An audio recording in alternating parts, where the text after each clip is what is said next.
এক বছরের কি দাম তাকে জিজ্ঞেস করুন যে ফেল করেছে। এক মাসের কি দাম তাকে জিজ্ঞেস করুন যে গত মাসে বেতন পায়নি। এক সপ্তাহের কি দাম তাকে জিজ্ঞেস করুন যে পুরো সপ্তাহে হসপিটালে ছিল। এক দিনের কি দাম তাকে জিজ্ঞেস করুন যে সারা দিন ক্ষুধার্ত ছিল। এক ঘন্টার কি দাম তাকে জিজ্ঞেস করুন যে কারো জন্য অপেক্ষা করছে।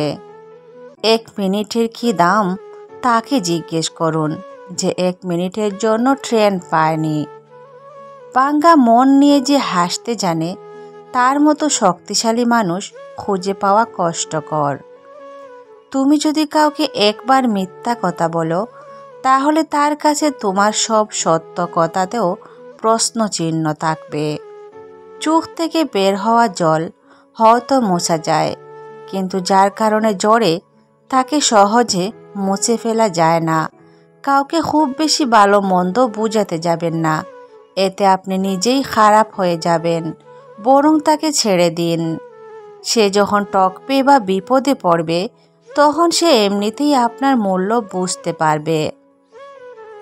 সম্পর্ক কখনো বৃষ্টির মতো হওয়া উচিত না, যা জোরে শেষ হয়ে যায়। বরং সম্পর্ক হওয়া উচিত বাতাসের মতো, নিস্তব্ধ থাকে কিন্তু সর্বদা আশেপাশেই থাকে।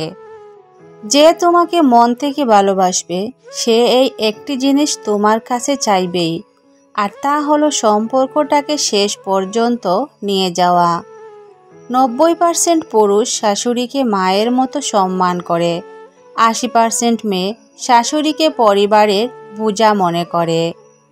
পরস্ত্রী আর পরপুরুষ কখনো আপন হয় না, এগুলো হলো মরীচিকা।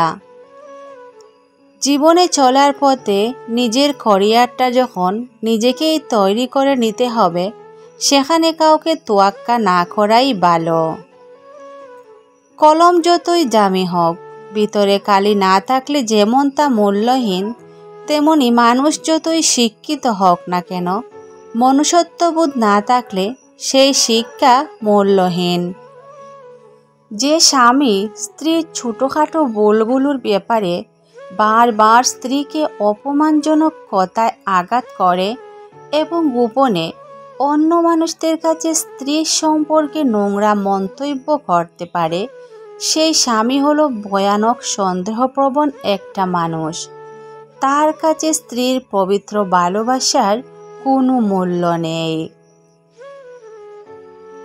ছেলেরা শ্বশুর বাড়িতে গিয়ে দুদিনও ঠিক মতো থাকতে পারে না, কিন্তু মেয়েরা বাবা মা ভাই বোন সবাইকে ছেড়ে শ্বশুর বাড়িতে গিয়ে সারা জীবন কাটিয়ে দেয়। সত্যি মেয়েদের জীবনটা অদ্ভুত।